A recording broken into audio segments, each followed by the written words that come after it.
A Bolsa de Valores bateu recorde com uma enxurrada de dólares entrando no mercado brasileiro. Fórum Econômico Mundial chamou a atenção de todos os investidores. Desdobramentos do Banco Master e diversas outras informações que impactaram a Bolsa de Valores e o mundo como um todo. Eu sou o Danilo Zanini e seja muito bem-vindo ao nosso programa semanal Fique de Olho. O meu principal objetivo aqui com você é muito simples, é falar sobre os principais destaques macroeconômicos, corporativos que impactaram o nosso mercado financeiro. Primeiro ponto, vamos começar falando do índice Bovespa. Tivemos aqui o índice Bovespa com uma enxurrada de dólares e fez com que o mercado se valorizasse muito. Nessa última semana, o fechamento da sexta-feira, dia 23, a Bolsa de Valores, ela fechou a semana com uma valorização de 8,53%. É um crescimento bastante absurdo, ela chegou a bater os 180 mil pontos, caiu um pouquinho e fechou a 178.858 pontos. Danilo, o que está rolando? Quais são os principais destaques ou por que a Bolsa tem subido tanto aqui no Brasil? Primeiro ponto, vamos começar a dar uma olhada que não é só o Brasil que está recebendo esses bons ventos vindo lá dos Estados Unidos. Nós temos aqui, basicamente, os países emergentes recebendo uma enxurrada de dinheiro. Só para contextualizar, há pouco tempo atrás o Donald Trump ele assumiu a presidência dos Estados Unidos e ele tem adotado diversas políticas de tarifação,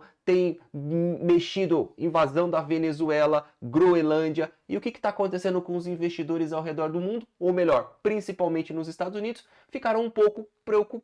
Opa, estou preocupado, vou manter meu dinheiro nos Estados Unidos, porém eu vou jogar um pouco do meu dinheiro e vou distribuir ele ao redor do mundo. E quem que está recebendo esse fluxo de capital estrangeiro? Países emergentes. Olha só que interessante, não é só o Brasil que está não é só o Brasil que tem essa movimentação positiva. A Colômbia, nesse ano de 2026, tá? A Colômbia sobe 22%, o índice Bovespa valorizando próximo a 13% somente nesse ano. Nós temos ali México subindo 9%, nós temos o Japão subindo 5%, China subindo 4%, Argentina e outros países ali tendo uma movimentação bastante positiva. Danilo, então quer dizer que é por causa do estrangeiro? É. O Brasil ainda continua com N problemas, o Brasil tem os problemas políticos, temos eleições para esse ano ainda, então simplesmente o que está acontecendo nessa grande maré nada mais é o investidor estrangeiro. E olha só que dado extremamente relevante. Danilo, o que o estrangeiro ele fez na Bolsa esse ano de 2026? Ele colocou na Bolsa 12 bilhões de reais, tá? 12 bilhões. Só para você ter uma sensibilidade, uma magnitude desses 12 bilhões, o ano passado de 2025, ao longo do ano inteiro, o investidor estrangeiro ele colocou 25 bilhões de reais na Bolsa Brasileira. Então, quando eu falo de uma enxurrada de dinheiro, de dólares entrando no Brasil, é porque nós fechamos o pregão do dia 23. Poucos dias úteis, menos de um mês ainda completo no ano de 2026, o gringo já colocou 12 bi. Isso significa metade de todo o dinheiro que ele colocou ao longo do ano inteiro. A bolsa no ano de 2025 teve uma enorme valorização, fechando com mais de 33% de valorização. Nesse ano ela já sobe 13%. Danilo, o que está recebendo? Fluxo de capital estrangeiro. E a gente deve ter uma grande atenção. Por quê? Porque a bolsa ficou barata, dinheiro de gringo está entrando no Brasil e, obviamente, a gente tem N assuntos e N agendas econômicas que devem impactar o nosso mercado. Temos política esse ano, temos taxa de juros esse ano, então a gente pode ter não mais uma brisinha vindo dos Estados Unidos, mas chegar a uma ventania como um todo e esperamos que essa ventania seja extremamente positiva ali para o nosso mercado. Danilo, que mais a gente monitora? Essa semana tivemos uma reunião extremamente importante lá na Suíça, tá? Chamado de Fórum Econômico Mundial. Esse Fórum Econômico Mundial, ele nada mais é um encontro com os principais líderes de estados, presidentes, ministros, economistas. Além de você ter pessoas relacionadas ao governo, você tem diversos e diversos empresários.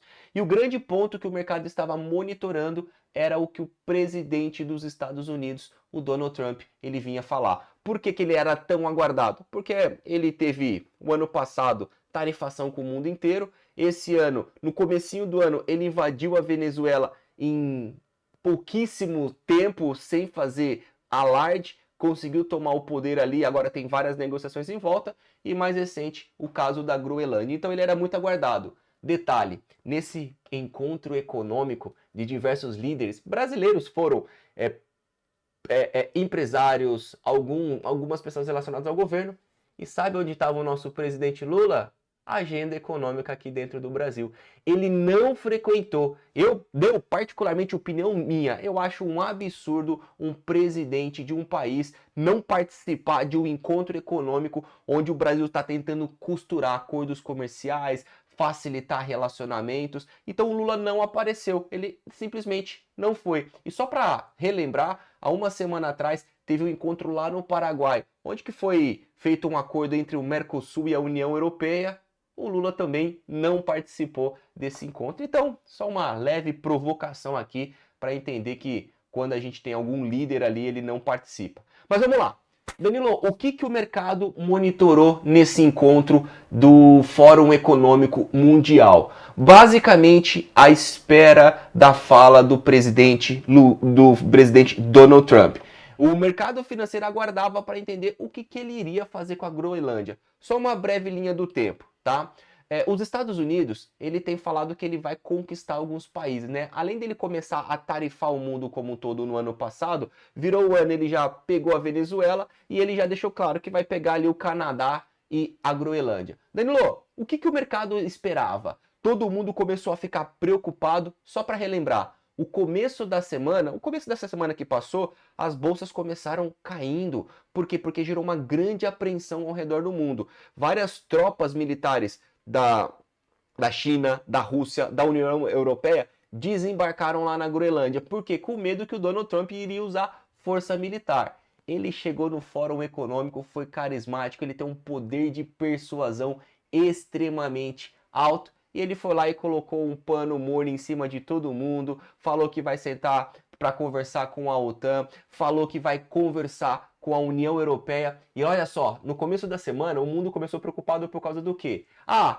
União Europeia, você não quer facilitar? Então a partir de agora, a partir do dia 1º de fevereiro, eu vou taxar vocês. Eu vou colocar a tarifação lá em cima e se você retalhar, eu vou dobrar essa tarifação. Então a semana começou nebulosa. Chegou no Fórum Econômico, tudo se acalmou, Trump falou que não ia mais usar forças armadas e ele falou também, União Europeia, vamos fazer o seguinte, não vou te tarifar não, mas vamos sentar aqui na mesa e vamos negociar. E essas negociações estão evoluindo para que o Donald Trump, ou melhor, os Estados Unidos, tenha controle ali da Groenlândia. Aí você pode se perguntar, Danilo, por que o Trump... Por que os Estados Unidos ele quer assumir a Groenlândia? Primeiro ponto, só para a gente poder entender e ficar na mesma página. A Groenlândia, ela é uma região do nosso globo, aonde que tá aqui nesse gráfico aqui verdinho para você entender, tá? Onde que basicamente tem 50 mil habitantes e é um lugar totalmente cheio de gelo, com pouca possibilidade de habitação. E aí o Trump falou o seguinte, eu quero tomar conta da Groenlândia. Por quê? Aí tem alguns fatores econômicos e políticos. 2 fatores eu quero destacar aqui. Primeiro, porque a Groenlândia ela é rica em vários recursos minerais, aquelas famosas terras raras. Dentro da Groenlândia, você consegue extrair minerais para você poder usar em tecnologia, de chip, de computadores, e isso é o que está ficando cada vez mais em evidência por causa desse crescimento de inteligência artificial, todo esse boom que está tendo nesses últimos anos. Então o Trump quer assumir porque ele consegue ali gerenciar toda essa parte de terras raras lá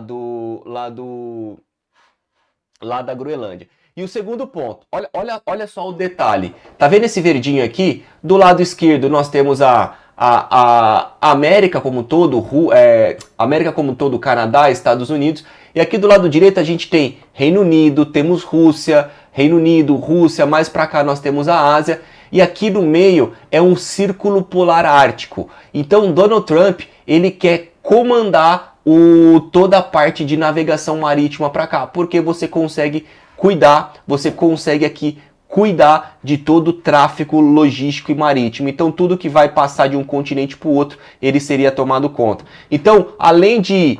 ele afirma que ele é o principal responsável para poder cuidar de armamento bélico e capacidade intelectual. Tá bom? Então, esse é o principal ponto. E, mais recentemente, depois que colocamos uns panos mornos ali em cima da Groenlândia, sábado, ontem, dia 24 de janeiro, tivemos novamente o Donald Trump mexendo no tabuleiro de xadrez. O que aconteceu com o Trump? Ele falou assim, agora é a vez do Canadá. Então, o que está acontecendo com o Canadá? Primeiro, há poucos dias atrás, os representantes do Canadá, eles foram até a China. Sentaram lá, começaram a trocar uma ideia, começaram a bater um papo e fizeram um acordo comercial. Canadá e China. E o que o Canadá se comprometeu? Ele se comprometeu a abrir fronteiras para negociar. Canadá com China. E ele abriu a porteira para levar 50 mil veículos elétricos chineses para o Canadá. Onde que a taxa de juros ia ser extremamente... A taxa praticada dessa transação ia ser extremamente baixa. Ou seja, o Donald Trump foi lá nas suas redes sociais e falou assim, ô Canadá, você não vai inundar aqui o Canadá com carros elétricos da China. Se você fizer isso, eu vou colocar 100% de tarifa em todos os produtos. Então, tudo que os Estados Unidos compra do Canadá, você vai pagar ali 100% de tributo. Então, além da gente ter todo esse...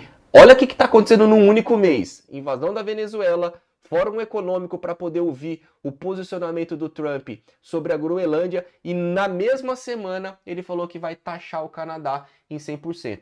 Então as tarifas, ou melhor, o Canadá, o que está acontecendo ainda tem um espaço em aberto, então a gente ainda não sabe a cena dos próximos capítulos, mas ele já havia levantado que ele queria anexar o Canadá e ser mais um dos estados dentro dos Estados Unidos. Beleza? Bom, falando aqui agora sobre o Brasil. Vamos dar um giro. Então o Brasil está recebendo um fluxo de capital gringo, o dólar está chegando no Brasil à torta direito, porém a gente tem mais alguns acontecimentos que estão acontecendo. E agora, no caso do Brasil, nós temos eleições. As eleições começaram a ficar um pouco mais no radar dos investidores e nessa última semana nós tivemos uma pesquisa eleitoral. Quem basicamente são os principais candidatos? Do lado esquerdo, Lula, do lado direito, Flávio Bolsonaro, que recebeu a bênção do seu pai, o ex-presidente. Porém, o tabuleiro das eleições aqui no Brasil segue indefinido, porque temos até março para escolher oficialmente quem serão ali os candidatos à presidência da República. Tarcísio já era cotado, Michele Bolsonaro era cotado, agora entrou no páreo Flávio Bolsonaro. E o que foi destaque nessa semana? E o grande destaque nessa semana foi a pesquisa, tá? Tivemos uma pesquisa aonde o Flávio Bolsonaro, ele ganhou aqui espaço para poder concorrer com Lula, tá? Então a rejeição do Lula segue extremamente alta, porém o Flávio Bolsonaro vem melhorando nas pesquisas. Danilo, quem vai ganhar se é a direita? Quem vai ganhar se é a esquerda? Não sabemos, tá? Uma indefinição. E o que eu posso afirmar para você que nós teremos no ano de 2026? Volatilidade. O mercado financeiro vai ter o famoso sobe e desce com bastante intensidade. Além da gente ter o contexto americano, além da gente ter todo o contexto geopolítico, temos as eleições que vai trazer ali bastante relevância para o nosso contexto, tá bom? E para continuar, a novela do Banco Master. Nessa semana, mais uma instituição foi liquidada pelo Banco Central. Tivemos aqui o Will Bank, ele que fazia parte do conglomerado ali do Banco Master, ele foi decretado liquidação. Parou de negociar e agora a gente tem mais alguns investidores também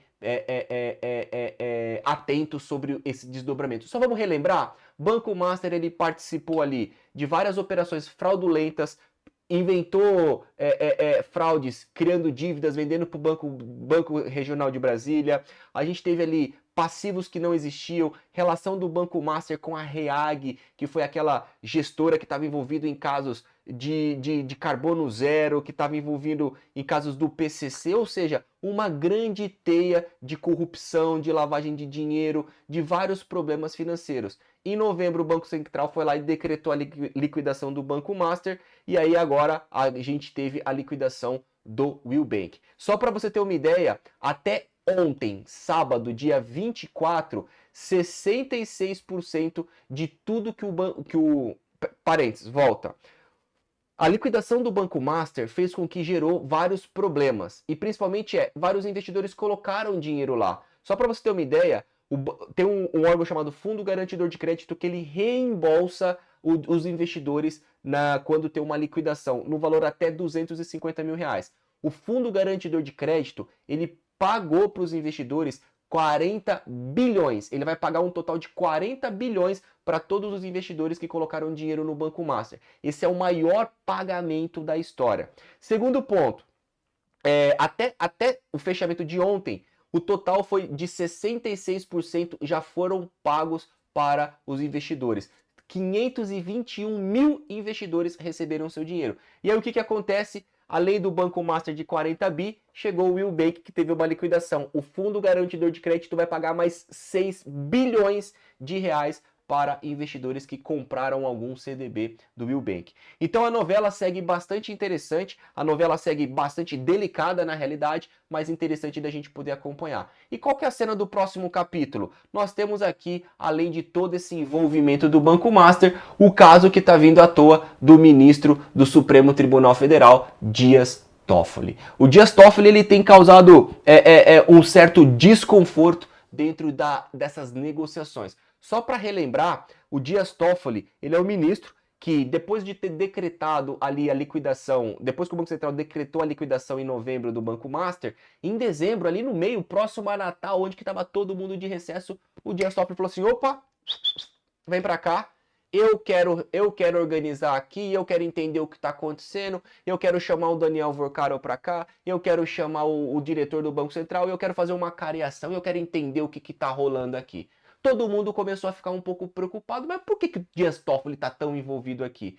E aí saíram algumas notícias com o passar do tempo, e o Dias Toffoli, ele basicamente em algumas reportagens ali, ele está envolvido em algumas coisas que estão ainda sem respostas sobre o Banco Master. O Dias Toffoli, ou melhor, os irmãos do Dias Toffoli, eles eram dono de um resort de luxo lá no Paraná. E esse resort, ele teve como sociedade os irmãos do Dias Toffoli e também os fundos da REAG, que estão relacionados ao Banco Master. E o Dias Toffoli falou que aquilo não era dele, porém já saíram várias alegações que vários funcionários viam o Dias Toffoli com muita frequência. Só para você ter uma ideia, de 2022 até 2025, o Dias Toffoli, ele gastou 460 mil reais dentro desse resort para os seus seguranças, ele fazia várias reuniões, então ele era uma pessoa que frequentava muito esse resort. Então agora a grande preocupação é, o ministro do Supremo, várias pessoas estão querendo abrir investigação em cima dele, tá indiretamente envolvido com seus irmãos na compra de um resort de luxo que está relacionado a um dos maiores envolvimentos de corrupção e de problema financeiro de liquidação de banco, que é o Banco Master. Então, aqui a gente vai aguardar as cenas dos próximos capítulos para a gente poder ver. Agora vamos dar um giro na empresa. Banco do Brasil anunciou essa semana o payout de 30%. Danilo, o que significa isso? O Banco do Brasil, ele vai distribuir 30% de todo o lucro líquido que ele vai receber no ano de 2026. Só para você ter uma ideia, o Banco do Brasil, ele vai fazer 8 pagamentos, olha aqui, ele vai fazer 8 pagamentos nesse ano. Ou seja, o banco ele vai lá, ele tem um faturamento, ele paga todas as suas despesas e tem um lucro líquido. Ele aprovou em assembleia de todo o lucro líquido, ele vai distribuir 30% ao longo desse ano em 8 pagamentos. E como que vão ser esses pagamentos, tá? Você vai ter os pagamentos que chamam os pagamentos antecipados, que nada mais são os pagamentos relacionados ali, que são os pagamentos relacionados ao fechamento do trimestre. Então, a cada trimestre ele vai pagar um pouquinho, e depois você tem os pagamentos complementares. Ou seja, além dos pagamentos normais, ele vai colocar mais 4 pagamentos complementares. Aí na tela para você estão as datas específicas para você poder acompanhar no todo o detalhe, tá bom? E além disso, nessa semana nós também tivemos ali o Banco Itaú compondo uma das 500 marcas mais valiosas do mundo. O Itaú, ele segue na frente ali com Microsoft, Apple, Google, Amazon e também Nvidia. O Itaú é a única empresa brasileira que compõe esse ranking, onde que tem a avaliação das empresas mais representativas, mais valiosas no mundo inteiro. Então isso é um grande marco. Eu particularmente sou um fã de carteirinha do Itaú, desde 2014 sou investidor, eu acho extremamente vantajoso. Danilo, eu invisto em bolsa de valores, quero comprar uma ação, não sei qual é a melhor ação para ter em carteira, eu sempre falo que Itaú você nunca se arrepende. O ano passado ela subiu mais de 30% na bolsa de valores, pagando altamente dividendos, e a perspectiva é que ela continue subindo cada vez mais. E para a gente poder fechar o nosso ambiente corporativo, essa semana saiu informações do Nubank, tá? O Nubank, que é que começou numa fintech, começou num pequeno banco, hoje é uma das principais empresas no Brasil, ela anunciou o investimento e ser a patrocinadora da Mercedes na Fórmula 1. Então agora a gente vai começar a ter ali o roxinho para poder ser divulgado em ambiente global. Ela faz essa estratégia para poder divulgar o seu segmento de alta renda, que é o ultravioleta, tá? Então é uma informação que acabou saindo no nosso mercado. E também aqui eu não vou deixar de falar, porque eu sou um triatleta, eu sou um praticante e apaixonado por provas de Ironmans, já fiz algumas provas de Ironmans também. E depois de muitos anos, o Nubank retirou o posto do Itaú BBA como principal patrocinador ali do Ironman Brasil. Então todas as provas de Ironman aqui, seja o Ironman Full e o Ironman 70.3, agora nós temos o Nubank colocando ali a sua bandeira para poder também acessar esse segmento de alta renda. Bom, esse daqui foi o nosso Fique de Olho. Um resumo das principais informações que aconteceram no Brasil, no mundo e no ambiente corporativo. Convido você a deixar o likezinho nesse vídeo se você chegou até esse final, e se ainda não é inscrito, clica aqui embaixo e se inscrever. Nos vemos no próximo domingo. Muito obrigado pela sua companhia, um grande abraço e até mais.